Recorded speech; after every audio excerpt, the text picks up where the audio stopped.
everybody, Rachel and Lori back again. This is part 2 of your Launch Your Business videos. In this one, we're going to give you some great tips and tricks for making sure your party is successful before it even happens. So the key is in the inviting. So get out your Frankie list and you're going to want to invite people from your friends, relatives, associates, neighbors, kids groups, and your internet connections. And you're going to use this to gather your pool of friends so that you can have a stronger, healthier start to your business. All right, so when you're making all of these different lists, after you've got them all done, you can invite via several different methods. A lot of people like to use social media, which can be great, Facebook, Instagram, Pinterest, Twitter, yeah. Those are all really good ways to invite and they can be a good start, but the very best way to actually invite people is by doing it either face-to-face or over the phone. When you do that, it's more personal. You can relate the books to them specifically so they get more excited. They're going to know that you thought of them specifically for these books, and it's going to kind of help give you an opportunity to tell them why you think that they would like to be there. So we're going to talk about some things you might want to discuss when you do your invitations that'll help make them a little bit more attractive.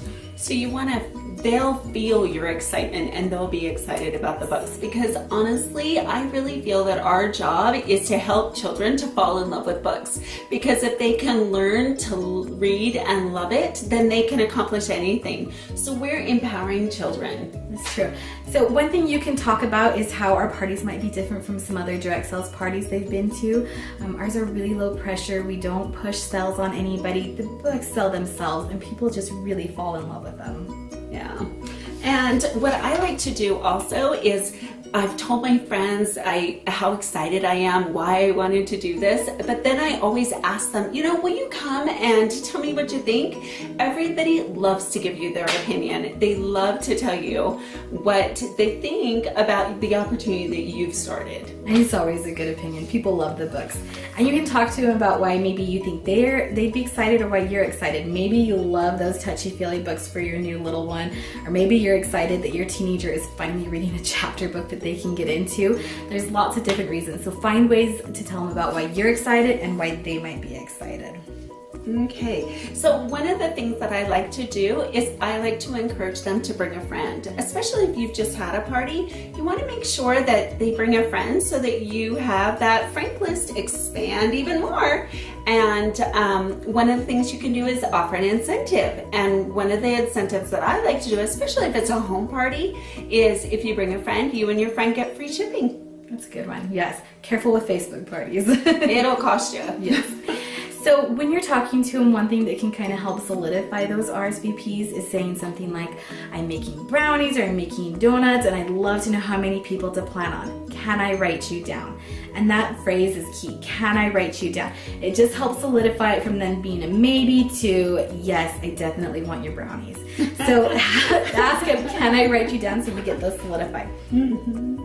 And then I like to say to have at least 12 to 15 people there. I really feel like if you have that number, there's no way you're not going to hit the minimum, the special that month. All right, so if your person decides they can't make it to the home party, they're already busy that night, offer to drop off a catalog to their house. If you do this, give them a time frame. Say, I only have so many catalogs, so I need it back in 24 hours. But that'll give them a chance to look through. You can send them an email that has a link to your website that they can shop through. And if they can't make it to a home party, they can always go to Facebook. Even if the live event's not possible, they can look back over the information later on. I like to say, do you have 15 minutes that we could go through right now, whether that's in the catalog that you've taken to their home or that's on the internet, and help them with some personal shopping. Because if you just kick that out there, it gets lost in all the stuff that mom has to do. And you can help them with that personal shopping, which makes a difference. It's really important to me to help every child to find the perfect book for them. That's really good advice. After you've done your initial invitation, make sure you follow up with the guests. The day before, you're going to want to do a social media post or an email reminding them of the party the next day. And then the day of the party, 1 hour before, that's when you're going to want to send out texts and make phone calls. They're busy moms. Even if they saw the reminder in the email that morning, they might have forgotten. So that 1 hour before text or phone call is going to make a really big difference.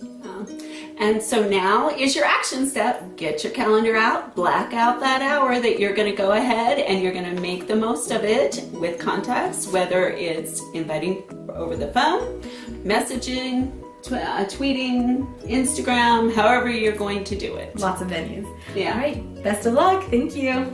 Bye.